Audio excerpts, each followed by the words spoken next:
There we go. Alrighty, we are moving on to Chapter 8, Two Wives, page 104 in the Big Book of Alcoholics Anonymous. With few exceptions, our book thus far has spoken of men, but what we have said applies quite as much to women. Our activities in behalf of women who drink are on the increase. There is every evidence that women regain their health as readily as men if they try our suggestions. But for every man who drinks, others are involved. The wife who trembles in fear of the next debauch, the mother and father who see their son wasting away. Among us are wives, relatives, and friends whose problem has been solved, as well as some who have not yet found a happy solution. We want the wives of Alcoholics Anonymous to address the wives of men who drink too much. What they say will apply to nearly everyone bound by ties of blood or affection to an alcoholic. As wives of Alcoholics Anonymous, we would like you to feel that we understand as perhaps you can. We want to analyze mistakes we have made. We want to leave you with the feeling that no situation is too difficult and no unhappiness too great to be overcome. We have traveled a rocky road. There is no mistake about that. We have had long rendezvous with hurt pride, frustration, self-pity, misunderstanding, and fear. These are not pleasant companions. We have been driven to maudlin sympathy, to bitter resentment. Some of us veered from extreme to extreme, ever hoping that one day our loved ones would be themselves once more. I have a question, and maybe one of you guys have an answer, because I don't have the answer this time. Did Lois and Dr. Bob's wife help write this chapter? Does anybody know? That's my question. No, Bill did. Bill wrote this on his own in the female tense. Yeah, and I read some little indication that, Lois was kind of sad that he didn't ask her to write it. Because it sounds like it's in first person from a woman. Apparently Bill wrote it. That's what I've heard. Interesting. All right. So I like the last paragraph the most, where it's talking about, the hurt, pride, frustration, self-pity, misunderstanding, and fear, and bitter resentment. These are the human conditions that both alcoholics and non-alcoholics suffer from. And a wife is going to have just as many resentments against her husband as the husband's probably going to have against the wife. So, in this, we need a spiritual solution as well if the wife is non-alcoholic. Was written by Bill. Interesting. Our loyalty. Oh, does anyone want to talk on that page? Sorry, I got all excited about Bill writing for women. No? Okay, you good. Our loyalty and the desire that our husbands hold up their heads and be like other men have begotten all sorts of predicaments. We have been unselfish and self-sacrificing. We have told innumerable lies to protect our pride and our husbands' reputations. We have prayed, we have begged, we have been patient, we have struck out viciously, we have run away, we have been hysterical, we have been terror-stricken, we have sought sympathy. We have had retaliatory love affairs with other men.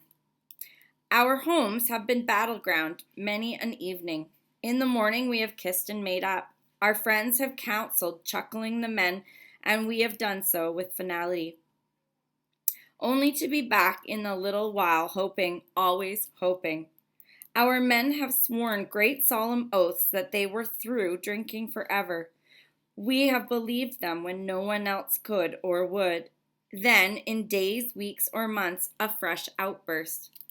We seldom had friends at our homes, never knowing how or when the men of the house would appear. We could make few social engagements. We came to live almost alone. When we were invited out, our husbands sneaked so many drinks that they spoiled the occasion. If, on the other hand, they took nothing, their self-pity made them killjoys. Well, I lived those 3 paragraphs. Exactly as written. I was a master drywaller. My husband would punch holes in the walls, and I would have them plastered, sanded, and painted before the kids woke up in the morning. Like the Christmas tree got knocked over, I'd have it set back up, and everything would look perfect in the morning. But it would be chaos until 7 in the morning. Been there, done that, experienced this all, and I'm actually getting quite the giggles reading this, knowing that Bill was the one who wrote it. Like, it's kind of hilarious. Any more on this? Any experience on this? Anything you want to share on these experiences? Brooke, go ahead. Hey, Brooke, alcoholic. Yeah, I think I've shared about this before that my husband, who passed away 4 years ago from a heroin overdose, like, he was an addict rather than an alcoholic. But yeah, for me, the part that stands out, like, I live this too. These 3 paragraphs are so familiar to me. And I find it kind of ironic, like the part we have told innumerable lies to protect our pride and our husband's reputations. That was like practice for me for my innumerable lies as an alcoholic, because my alcoholism really kicked up once my husband passed away. Because that was like, it's not heroin, so I'm good. this won't hurt me. Yeah, so it was like I just went from one life of secrecy to another life of secrecy, and I'm just now coming out of it. I'm 2 weeks and a day sober today. Thanks, ladies. Yeah, and just to look back and see, like, holy smokes, I've got a lot of vulnerability to peel back underneath all of those lies. Like, first the lies for my husband and myself, really, because nobody knew. And then everybody knew. So I had to have some other little secret place to hide in, which was alcohol. So yeah, coming out of that, it's liberating and terrifying, right? It's that lovely combination. But yeah, just wanted to share that with you guys. Yeah, and we kind of damage ourselves too in doing those lies and covers up. I mean, I was the second wife and the 4th relationship that had left him for all of these reasons, and all had domestic violence. And yet when I left, it was like I was the devil incarnate for leaving, because I had made so many lies and covered for him for so long. Marianne. Oh, hi, I'm Marianne, alcoholic. Yeah, I identified a lot with this paragraph. And the thing about Bill writing it, I suspect these are all lines that Lois said to him at one point or another that he remembered clearly. And probably just, plagiarized. Thank you. Anyway. Whoops. You're on mute. Your mute went. Okay. Sorry. I'm back. Okay. When I was married, my husband drank a lot, but back in the day, everybody I knew in my family drank a lot, and so I actually didn't notice so much.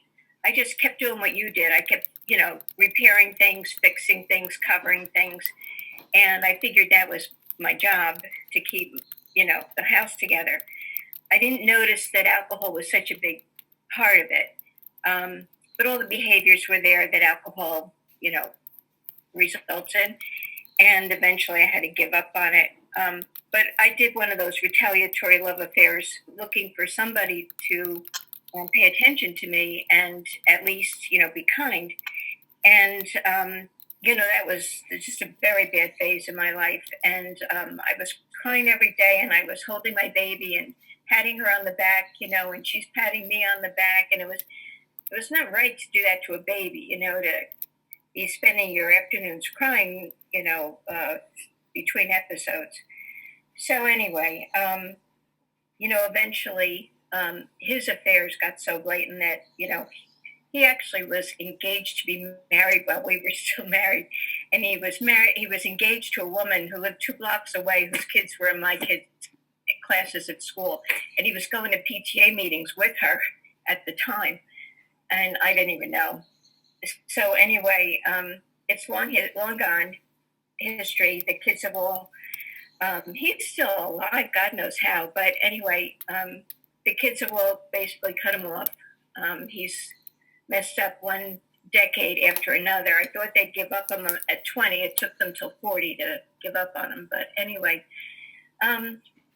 yeah, I identify with this a lot, and it really wreaks havoc on homes, and I didn't get Alan on for a while, not until actually much later. But it's definitely worth trying to work through those things after you've suffered through the throes of alcoholism, and of course it led to my own. So, but anyway, today is good. Thanks, Kimberly. Thanks, Marianne. Jenny D. Thank you. Thanks. Hello, everybody. Jenny, alcoholic. My first husband was a non-drinker. I was the drinker in our family. My second husband was sober. I met him in AA. So I've never had the experience of being in this position. But when I first got sober, somebody suggested to me that in this chapter, because I didn't read this chapter, I just thought somehow I don't have a wife. Why do I need read this chapter? So I skipped it. And somebody suggested, go through this chapter, and everywhere it says our men, cross it out and write Jenny. And this will give you great insight into what your first husband lived with. And when I go back and I read it, it was like, oh my God, I just saw, like, Jenny swore great solemn oaths that she was through drinking. We believed her when no one else would. Then in days or weeks, a fresh outburst. And so I could see it from the alcoholics, from his side, living with an alcoholic. So my book still has little cross-outs all the way through it with my name in there. Made a huge difference. Well, and like all of these chapters that we're reading are within the section of working with others. And there's so many little tidbits that you can universally apply. You know, some of it might apply to a sponsee that keeps relapsing, and you can see the patterns and how their family, like, there's so many applications to it. The other Marianne in Toronto. Whoops, I muted you. Shoot. Hi, friends. I am an alcoholic from Toronto. My name's Marianne. Grateful to be here. Grateful to be sober today. I know when the first maybe 2 or 3 times I read those 3 paragraphs, I was really uncomfortable. I had a lot of shame and guilt with when it was put down in black and white, what I did to my family, my adult children, my husband. It's a real good indication that I had to get to work and take the actions these steps take. And I can read this now, today, in a place of, I don't have to feel the shame and guilt anymore. I can use it as a way to help them now heal themselves, get healed from alcoholism, which is a family disease. But I'm telling you, it was hard. And I used it as a club over my head, thinking, oh boy, that's not productive either. But it was a good indication to get busy and take some action. Thank you. Thank you. Regina. Hi, everyone. These 3 paragraphs always, they always give me pause, because especially the first one, because when I read it, it's, this sounds like the same behavior as an alcoholic, but they don't have the solution. And now that I know what the solution is, when I read these paragraphs, I'm like, oh yeah, like I wasn't married at the time, but and I was living at home with my mom and dad, but this doesn't have to be to a significant other. It can be to people in the family. Like, how I was behaving was exactly like this. We've run away. I used to run away all the time. My parents never knew where I was, and I caused so much anxiety for my mom and dad when I was when I was like a senior in high school. It was really horrible, and we have sought sympathy. I used to do that all the time. I wanted to be the center of attention. And then when the next 3 paragraphs, our homes have been battlegrounds many an evening. I just remember the number of fights I used to get into with my mom and dad over things that are so trivial right now, and the hell that I put them through was horrible. But I can look back on that now, knowing that at the time, that's all I knew. That's all I knew, and I was so driven by fear and so driven by wanting to get my needs met and wanting them to do what I wanted them to do. And it's so different now. It's so interesting to read this now, having, gone through the process and, taking other women through it. It's just, it's something nice to look back on and remember, like, oh, that's the way it was. That's how horrible my life was. And look how different it can be today. So thanks. Thank you so much. All right, bottom of page 105, in case somebody joining us late. There was never financial security. Positions were always in jeopardy or gone. An armored car could not have brought the paychecks home. The checking account melted like snow in June. Sometimes there were other women. How heartbreaking was this discovery? How cruel to be told they understood our men as we did not.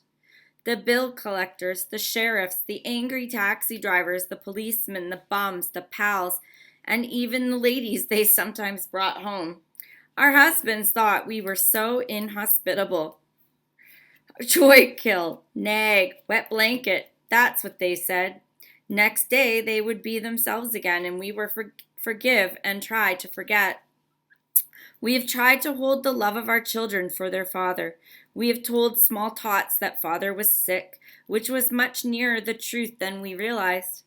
They struck the children, kicked out door panels, smashed treasured crockery, and ripped the keys out of pianos. In the midst of such pandemonium, they may have rushed out, threatening to live with the other woman forever. In desperation, we have even gotten tight ourselves. The drunk to end all drunks. The unexpected results was that our husbands seemed to like it. Perhaps at this point we got a divorce and took the children home to father and mother. Then we were severely criticized by our husband's parents for desertion. Usually we did not leave. We stayed on and on. We finally sought employment ourselves as destitution faced us and our families. We began to ask medical advice as the sprees got closer together. The alarming physical and mental symptoms, the deepening pall of remorse, depression, and inferiority that settled down on our loved ones. These things terrified and distracted us. As animals on the treadmill, we have patiently and wearily climbed, falling back in exhaustion after each futile effort to reach solid ground. Most of us have entered the final stage with its commitment to health resorts, sanitariums, hospitals, and jails. Sometimes there was screaming delirium and insanity. Death was often near. Times have changed since the 1930s. Marriage institution is not the same as in the 1930s. People do break up and divorce quite more frequently than they did in the 1930s. I'll tell you this, if anybody brought a woman home to my house, she'd be running down the street very fast and with me in close pursuit, and he would be nowhere to be found when I got home. But all of these situations, again, came into play in my home, and I'm sure in many others, either by us or by our husbands. But yeah, so definitely the relationships were different back then. People stayed married much longer than nowadays. Even my mom got divorced in the early 80s, and she came in a church family, and it was frowned upon to get divorced even like late 70s, early 80s. So times have sure changed now, and it's way more common. Conversation on this page. Experiences. Maybe some of you are going through this now. Joanne. And then I'll get to you, Joni. I see you. Oh, Joanne, you're muted. Oh. There we go. I got you. Oh, no. Okay, we're good. We're good. Okay. Joanne, alcoholic addict. I don't have a whole lot to say, but I just want to say that when I read this, I keep in mind that the title is Two Wives, and it's definitely him trying to kind of convey what he thinks, the wives are going through.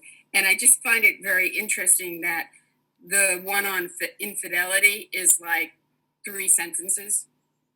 I think that if you actually really asked Lois for her opinion, it would be longer. And just that last line, how cruel to be told they understood our men as we did not. That infuriates me. But we go on and we get other things out of the reading. But it is Bill, talking for ourselves, and thank God we have meetings so we can actually continue as wives and significant others to talk about how alcoholism affects us. And thank God AA has expanded.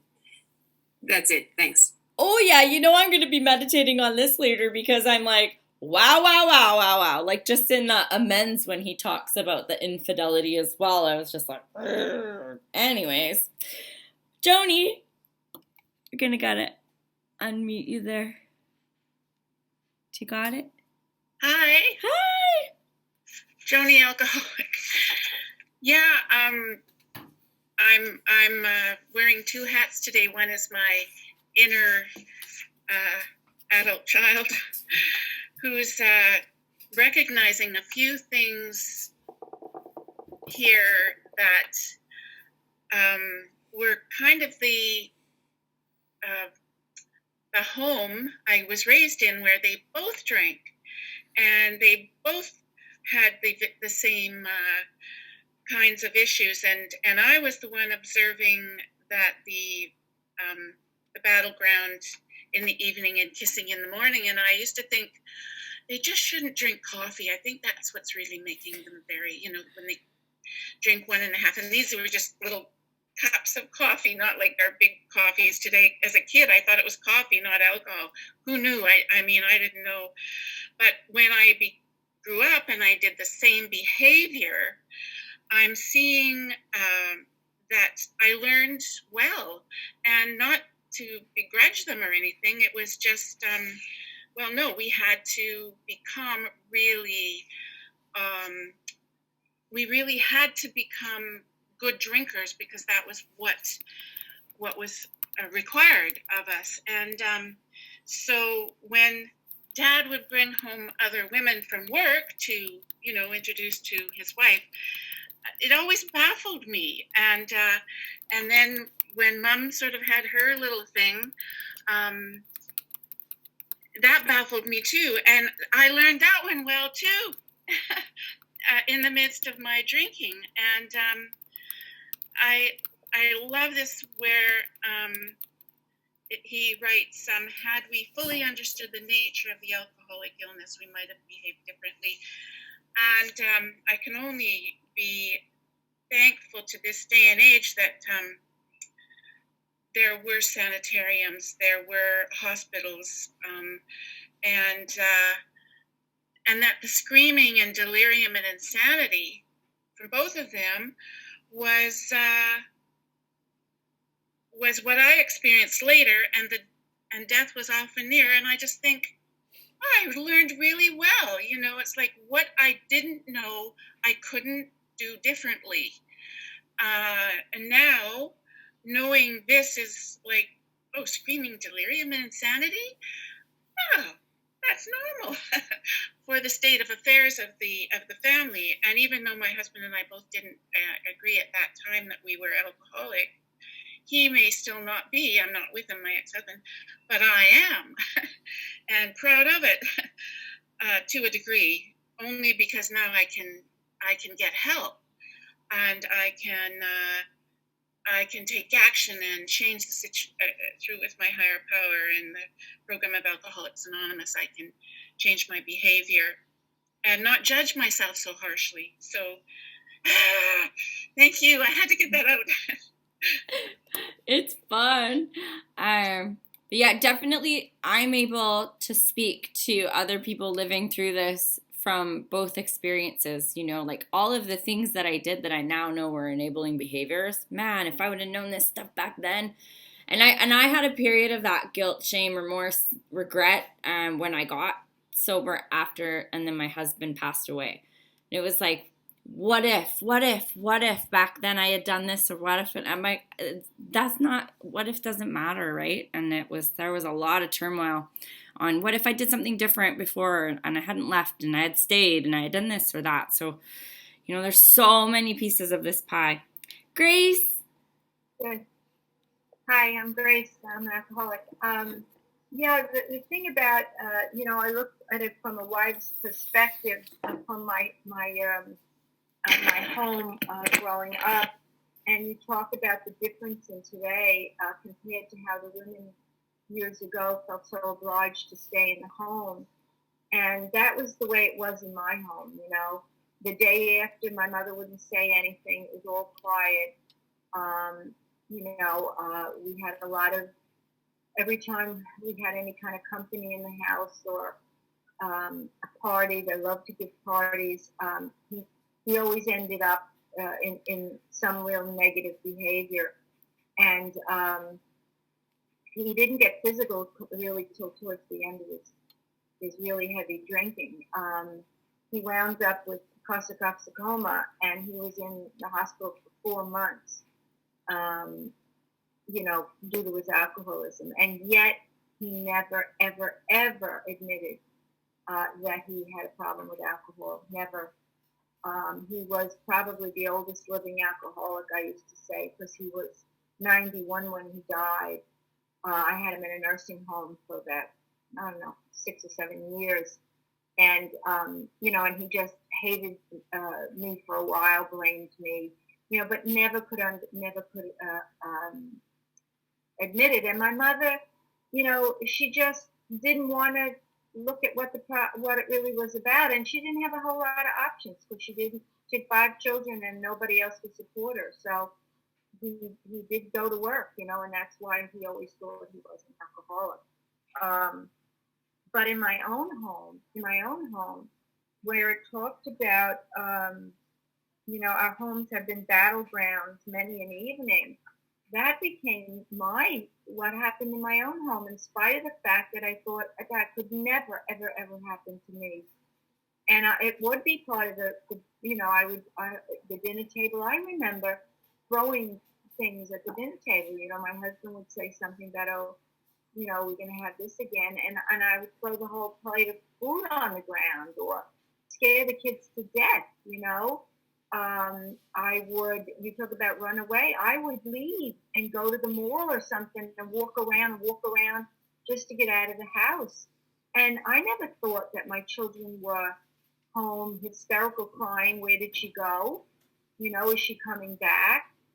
All those things that this disease causes. And it isn't until we can finally come into recovery that we can begin to address our own issues. And you know what? It was through doing that I really started to feel a little bit more compassion for my dad.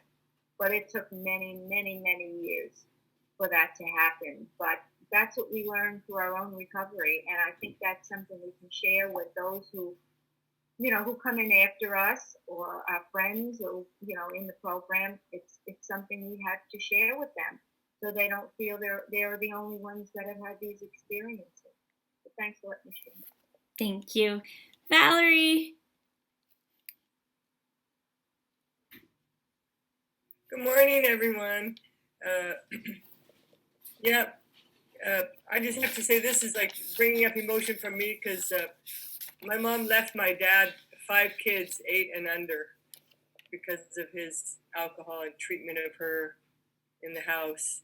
And I'm glad she did, but I just and she didn't talk a lot about what happened. I remember something when I was 4, crawling out the window with all our paper bags full of our belongings, So, yeah, and I'm really, and I didn't marry a man. I was with a woman, but I thankfully didn't have that kind of stuff in my own home. And my heart goes out to those of you who have had that, and I hope that you're free of it, and if not, that you are on your way to freedom.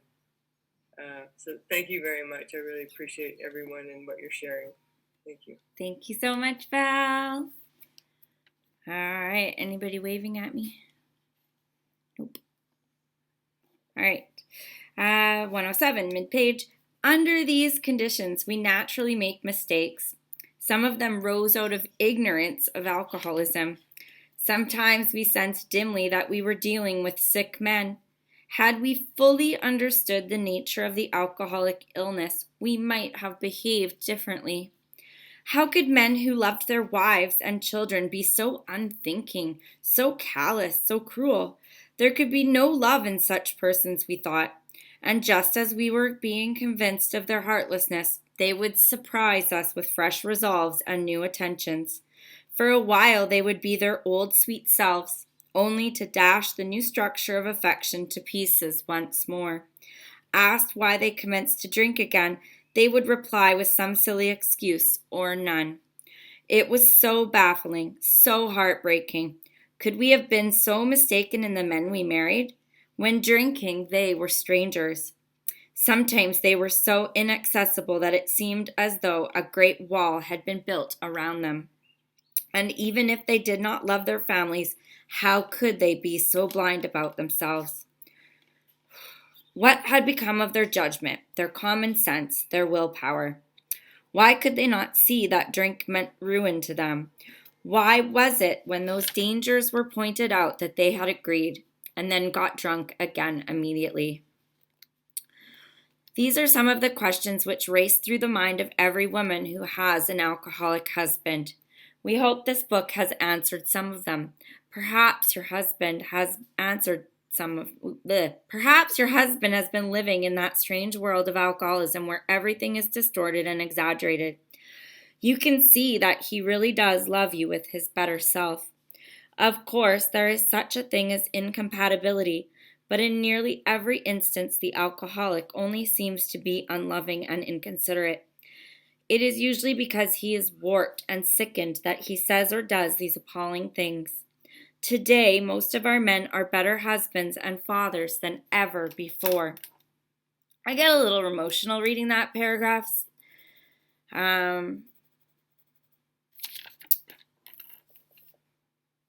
Where it said, had we fully understood the nature of the alcoholic illness, we may have behaved differently. Well, yeah, absolutely. Totally. And looking back, I never thought I had a problem with drugs or alcohol myself. I am an alcoholic through and through. But at that time, I thought my husband was the only problem. And had I known the nature of this, absolutely I would have behaved differently. The only exposure I had had to Alcoholics Anonymous was his sister, who was drunk in the rooms of Alcoholics Anonymous. So I had this perception that Alcoholics Anonymous didn't work. When I actually left, it's heartbreaking to me because we went through a tumultuous time where he was court-ordered and held in custody until he went to treatment. He was given this opportunity. He went to a treatment center, he stayed in a second stage, and was court-ordered to Alcoholics Anonymous while we were separated before we were divorced. And after his death, I got all of the records from the lawyers, and he had actually written in one of his court documents, my goal is to beat this so I can be reunited with my family. But I never was suggested to go to Al-Anon. I was never given any of this knowledge, so I had no clue. So when I look back as the wife, it's heartbreaking. If I had known now what I know now, then know what I know now, it could have been so different. So different. That death is the reason I'm so loud about my recovery. Because I might say something that might help a wife, a mother. With my business, I carry this message because it opens conversations. I got given a booth at the women's show, and I thought, this is not my target market. I didn't have alcoholics coming to my booth to buy my merchandise. I had families of alcoholics, and I had conversation after conversation after conversation with family members to give them the hope that we give each other. And we had a situation where the women's market was in October, and we saw the mom again in December, and she ran up to our booth at the Christmas market and said, he's 60 days sober now. And it was just that shit warms my soul. It warms my soul.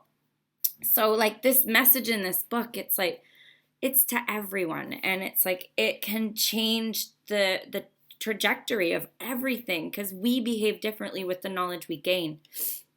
Sorry. Yvonne. Hi, I'm Yvonne. I'm an alcoholic.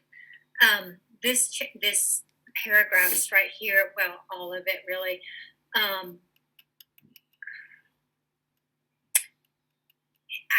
I went to Al-Anon. I knew the program, and there was so many arguments about me going to Al-Anon, and then when I came to AA, there were so many arguments about that. He didn't like it, and being so cruel. I mean, he wasn't physically violent, but the verbal abuse was terrible. And if you've been through it,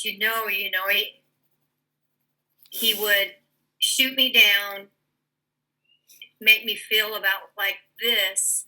The next day he was real nice, and then he would be nice, but you could feel the next one coming. You could feel that next blow up that he would have. And he had told me one time he would never go to AA. He wouldn't do it.